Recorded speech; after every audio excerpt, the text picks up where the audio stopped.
What's it like being in London? I guess for you being back in London, because you came here for the financial markets even before I did back in 97.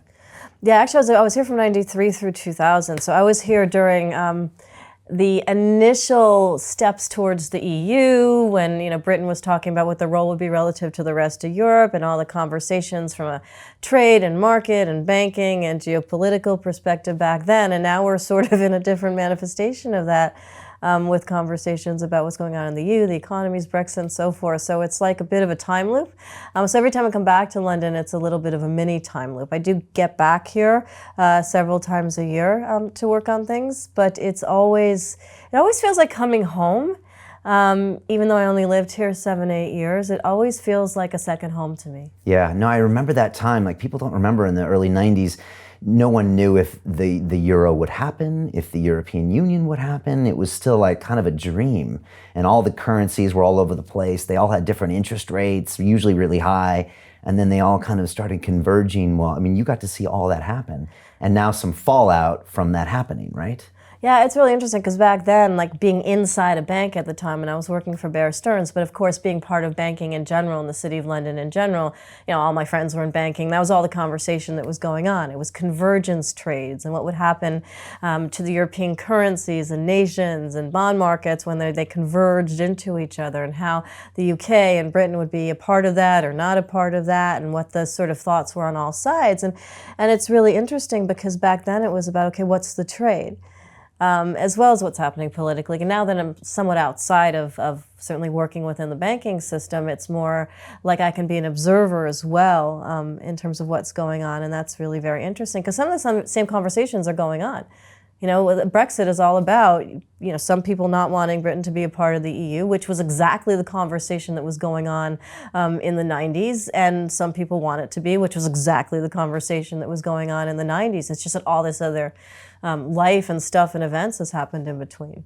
I think that we're starting the beginning of a prolonged period now of a recession or even worse. Hi, it's Brian Rose from London Real.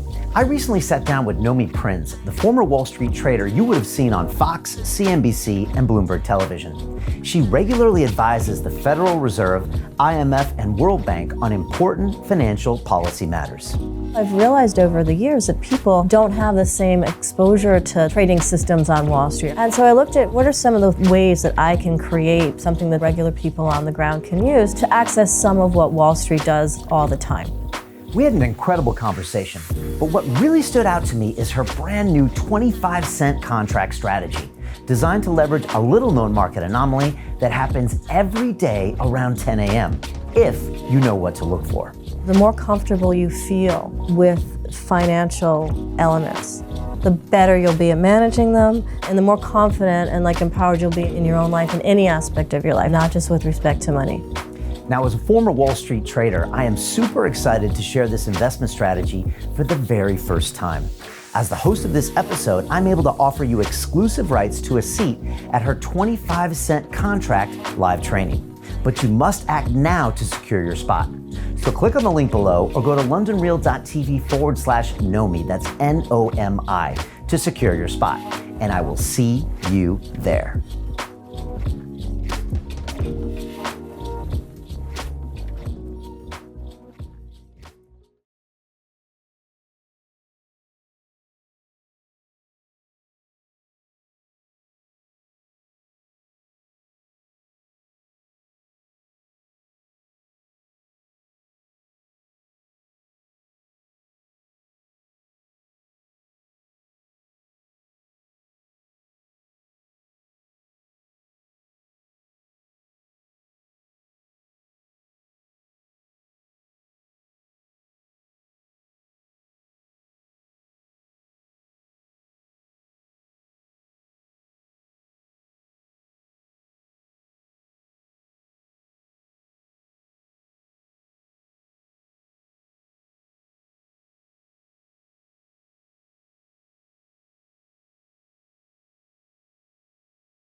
I myself, my graduate degrees are in statistics and operations research, undergrad in math. So that was always, yes, my kind of angle into Wall Street relative to trading or sales, which was some of the other types of jobs on Wall Street. It was always about the math, the trends, the numbers, the securities, and how they behaved under certain conditions.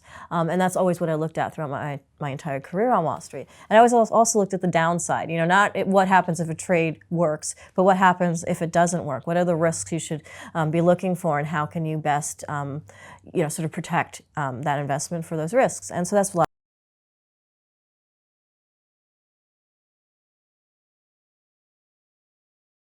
They're a very cheap way of taking an investment into the market, particularly in times of volatility, that take into account what the big sharks are doing, that take into account why volatility is happening, and presents a way for a person to take advantage of that scenario in a cheap way, and in a fast way, and in an easy way.